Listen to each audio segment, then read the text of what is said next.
en haut s'est réveillé à cause des péchés de la terre, il a habité et rejoint la femelle et lui a injecté son poison. Alors le mâle s'éloigna d'elle parce qu'elle était impure, et elle fut appelée impure. Il n'était donc pas convenable que le mâle s'approche d'elle. Malheur au monde, s'il devenait impur avec elle quand elle était impure. 71. Type d'impureté. Nous apprenons les nombreuses sortes d'impuretés qui sont descendues avec le serpent et comment certaines d'entre elles s'accrochent à la femme, lorsqu'elle est souillée. Des jugements sévères circulent dans le monde. Lorsque la femme veut être purifiée, elle doit se couper les cheveux et les ongles.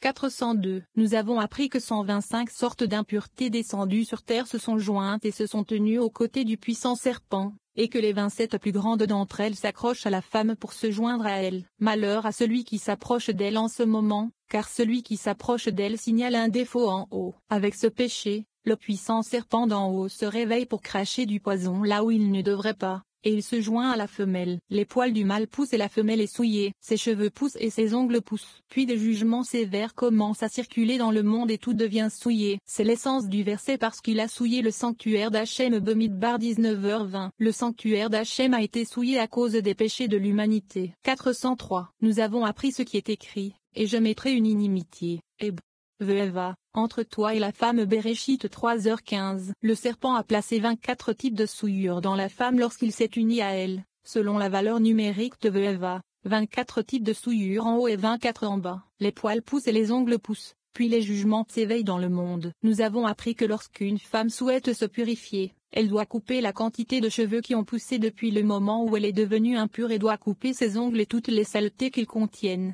72. La saleté des ongles. On nous dit que celui qui éradique entièrement ses ongles a éveillé la bonté dans le monde, car beaucoup de mauvais esprits sont éveillés par la saleté des ongles. Les sorciers peuvent faire de la sorcellerie avec eux, et une personne peut être blessée si quelqu'un marche sur ses ongles. 404. Nous avons appris que dans les secrets de la souillure, la saleté des ongles remue d'autres saletés, c'est-à-dire la saleté du serpent. Pour cette raison, il est nécessaire de les cacher. Celui qui les éradique entièrement, les brûlant, est considéré comme ayant éveillé le Z dans le monde. Nous avons appris que l'homme n'a pas besoin de laisser un mémorial pour ces espèces maléfiques. Comme nous l'avons appris, 405 mauvais types sont pris dans la saleté que crache le puissant serpent. Tous sont réveillés par cette saleté dans les ongles. 405. Celui qui le veut, peut faire de la sorcellerie avec eux sur les gens, à cause de ces démons qui en dérivent. Celui qui les éradique, c'est-à-dire les brûle, est considéré comme s'il multipliait la bonté dans le monde pour que les mauvais jugements ne soient pas présents, et cette saleté sera annulée, et ces ongles qui en sont marqués, par cette salubrité. Nous avons appris que celui qui marche avec son pied ou ses chaussures sur les clous pourrait être lésé. S'il en est ainsi avec les restes de ce qui est resté de l'ordure ci-dessus, alors à combien plus forte raison la femme qui accueille et s'unit au serpent dans lequel il a injecté son ordure. Malheur au monde qui recevra d'elle ce moment, puis qu'il recevra de ses déchets. Tu ne t'approcheras pas non plus d'une femme dans l'impureté de son flux menstruel. Vaïkra 18h19. Cela signifie qu'il ne faut pas recevoir de malcoute au moment où le serpent la rejoint, à cause du péché des êtres inférieurs, et qu'il lui injecte des déchets. 73. Apportez devant moi l'expiation. Rabbi Shimon dit que Dieu a dit, apportez devant moi l'expiation à la nouvelle lune, et il décrit ce que cela signifie. Il dit que Dieu demande cela afin que Malkout devienne odorante et que le serpent s'éloigne d'elle. 406. Rabbi Shimon a dit, le saint, béni soit-il, a dit, apportez l'expiation devant moi à la nouvelle lune, car j'ai réduit la lune. Malkout, devant moi signifie sûrement sur mon terrain, afin d'enlever le serpent de la lune de Malkout, et de parfumer celui qui en a besoin, à savoir Malkout, devant, sur, moi a expliqué, comme Séraphim se tenait au-dessus de lui et Jéia 2.2, ce qui ne signifie pas sur lui, donc le ciel, mais pour société anonyme sainteté et pour société anonyme gloire. Ici aussi, sur moi doit être expliqué comme pour mon bien. C'est pourquoi il est écrit à propos de Corée, ceux qui se sont rassemblés sont contre, sur, Hachem Bamidbar 16h11, ce qui signifie également pour Hachem, c'est-à-dire que pour eux, à cause du péché de Corée et de son assemblée, quelqu'un s'est réveillé de leur côté, c'est-à-dire de l'autre côté, pour blanchir Hachem. Ici aussi, apporte devant moi ton expiation sur moi, littéralement, c'est-à-dire pour moi et pour moi, afin que Malkout ait un parfum et que le serpent s'éloigne d'elle et ne soit pas trouvé là où il habitait, c'est-à-dire dans un lieu de manque à cause de la lune diminuée. Pourquoi tout cela? Parce que j'ai réduit la lune, nommée Malkout, et que celui qui ne devrait pas l'être a de l'emprise sur elle. C'est pourquoi, tu ne t'approcheras pas non plus d'une femme dans l'impureté de son flux menstruel. Veikra 18h19, comme dans le paragraphe adjacent. 407. Heureuse est la génération dans laquelle habite Rabbi Shimon. Heureux est son sort parmi les êtres supérieurs et inférieurs. À son sujet, il est écrit, heureux es-tu, ô terre, quand ton roi est libre. Kohelet 10h17. Qu'entend-on par libre? Sa tête se tient droite et il dit les choses sans crainte. Comme quelqu'un qui est libre, il dit ce qu'il veut et ne craint rien. Qui est ton roi? Il s'agit de Rabbi Shimon Bar Yochai, maître de la Torah, maître de la sagesse. Lorsque Rabbi Abba et les sages voyaient Rabbi Shimon, ils couraient après lui en disant, ils marcheront après Hachem, qui rugira comme un lion. Osée 11h10. 74. Rabbi Shimon parle de chaque nouvelle lune et chaque Shabbat, en disant qu'ils se rapportent tous à un même niveau. La joie est universelle lorsqu'Atika Kadisha, Keter, leur est révélée. Il parle de la fête de la nouvelle lune et de la façon dont le soleil brille, de la joie de la lumière d'Atika Kadisha. 408. Rabbi Shimon a dit, il est écrit, et il arrivera que chaque nouvelle lune, et chaque Shabbat. Yeshaïa 66 2.23. Il questionne, pourquoi les comparer? C'est-à-dire pourquoi les deux sont considérés ensemble dans le verset? Il répond, tous se rapportent à un seul niveau et l'un est uni à l'autre. Shabbat, étant Zahir Anpin, est uni à la nouvelle lune, dénotant le Malkout. Il n'y a pas de joie de l'un dans l'autre, quand ils ne sont pas unis. Ce n'est que lorsqu'Atika Kadisha, Keter, se révèle à eux, qu'il y a une joie universelle. Nous avons appris qu'il est écrit, un psaume, un poème pour le jour du Shabbat. Zilim 92. C'est expressément pour le jour du Shabbat, Zahir Anpin, le secret du jour du Shabbat, qui désigne la louange que le saint, béni soit-il, récite. C'est alors que l'on trouve la joie et un supplément d'âme, du fait qu'Atika a été révélé et que l'union de Zahir Anpin et de Malkout se produit. 409.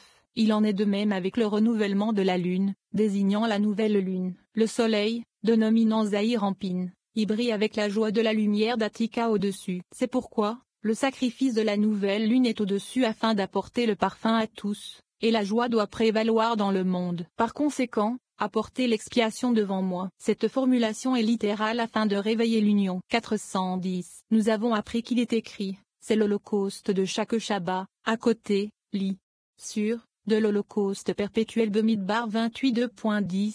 Ce qui signifie que l'on doit viser son cœur beaucoup plus haut ce jour-là que les autres jours. Par conséquent, au-dessus de l'holocauste perpétuel doit être compris littéralement, comme au-dessus doit être expliqué au-dessus de l'holocauste perpétuel. Nous avons appris qu'il est écrit à propos de Hannah, elle pria, lit, sur, Hachem Ishmuel 2.10. Au-dessus signifie littéralement, au-dessus d'Hachem, Zahir Anpin, comme les enfants dépendent du saint Mazal, la barbe d'Arik Anpin. Nous avons établi qu'il s'agit d'être plus haut que Zahir Anpin. Il n'y a pas une seule chose dans la Torah, ou une petite lettre dans la Torah, qui ne fasse pas allusion à la sagesse céleste. Des monticules et des monticules, et Tilim, de sagesse céleste en dépendent. C'est le sens de ces mèches, et Taltalim, sont ondulés. Shor Hachorim 5h11, comme nous l'avons déjà appris. 75. Dépose ton fardeau sur Hachem. Nous apprenons que le titre du verset signifie au-dessus de Hachem, c'est-à-dire Mazal, car il s'agit d'une prière de subsistance. Les justes ont de la chance dans ce monde et dans le monde à venir car ils sont capables de tirer cette subsistance d'un endroit élevé.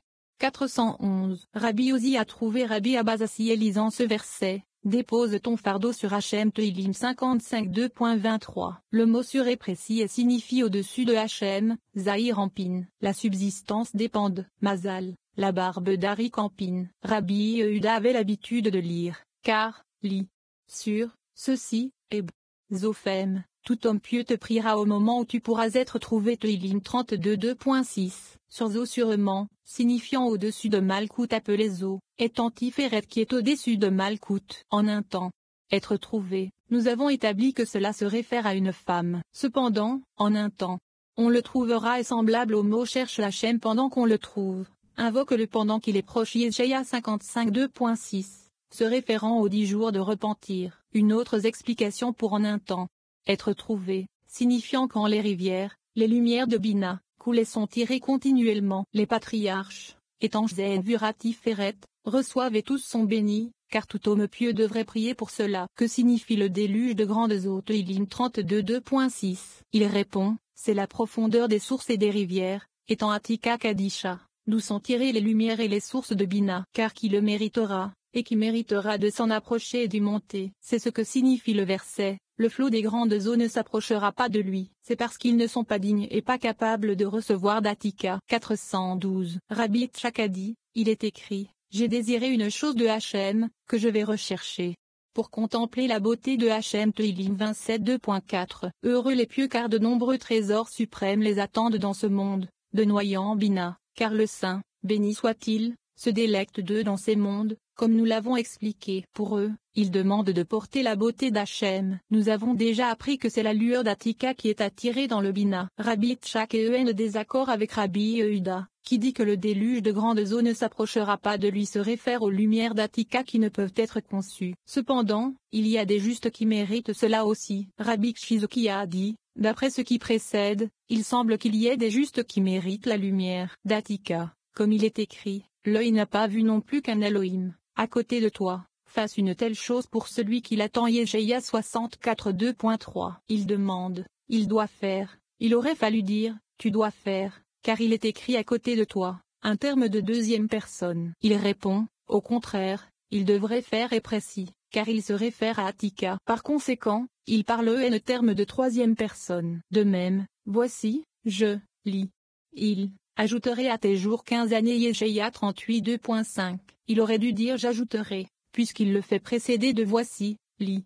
Je suis là. C'est seulement parce qu'il fait allusion à Attika, qui n'est pas conçu pour être ici. C'est pourquoi, il dit à la troisième personne, il ajoutera. C'est parce que la vie est tirée de Mazal, c'est-à-dire de la barbe d'Attika. De même, dépose ton fardeau sur Hachem signifie au-dessus de Hachem, Mazal en particulier, car il s'agit d'une prière pour la subsistance. Il est également écrit, et il pria, lis, sur Hachem, faisant également référence à Mazal qui est plus haut qu'Hachem, car cette prière était pour les enfants. Pourtant, tout est un, car tout est tiré du Mazal, la barbe d'Attika Kadisha. Ainsi, il est possible de recevoir et de tirer l'abondance également d'Attika Kadisha. Contrairement aux paroles de Rabbi Yehuda. 413. Heureuse est la part des justes dans ce monde et dans le monde à venir. À leur sujet, il est écrit, que tous ceux qui mettent leur confiance en toi se réjouissent, qu'ils poussent des cris de joie, car tu les défends, et que ceux qui aiment ton nom soient heureux en toi. Teilim 5h12. Il est également écrit, les justes rendront grâce à ton nom, les hommes droits habiteront en ta présence. Teilim 142.14.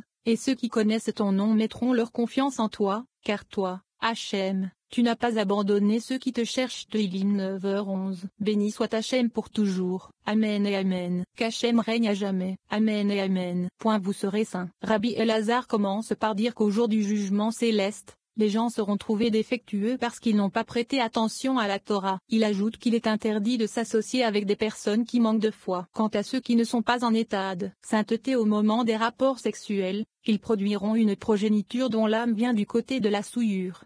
Et Hachem parla à Moïse en disant, parle à toute l'assemblée des enfants d'Israël, et dis-leur, vous serez saints, car moi, Hachem, votre Elohim, je suis saint. Vayikra 19. -2. Le rabbin Elazar a entamé la discussion, ne sois pas comme le cheval ou la mule, qui n'ont pas d'intelligence. Teilim 32 2.9.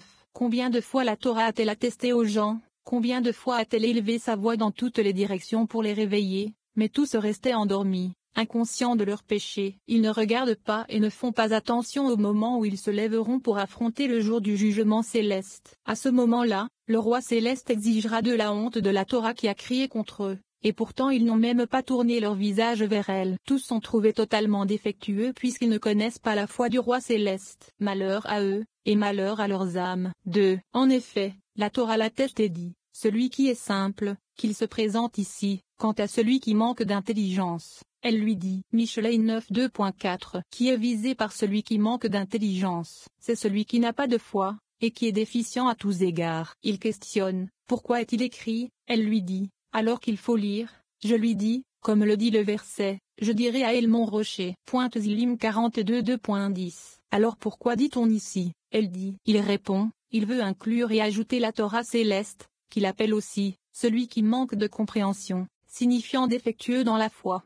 3. Nous avons appris ceci, il est interdit de s'approcher de celui qui ne travaille pas dans la Torah, il est interdit d'être associé avec lui ou de faire des affaires avec lui, et on ne doit sûrement pas voyager avec lui sur le chemin, car il manque de foi. Nous avons appris que celui qui marche sur la route sans mentionner de paroles de Torah met sa vie en danger. C'est d'autant plus vrai pour celui qui se lie d'amitié sur la route avec quelqu'un qui manque de foi, car lui-même n'honore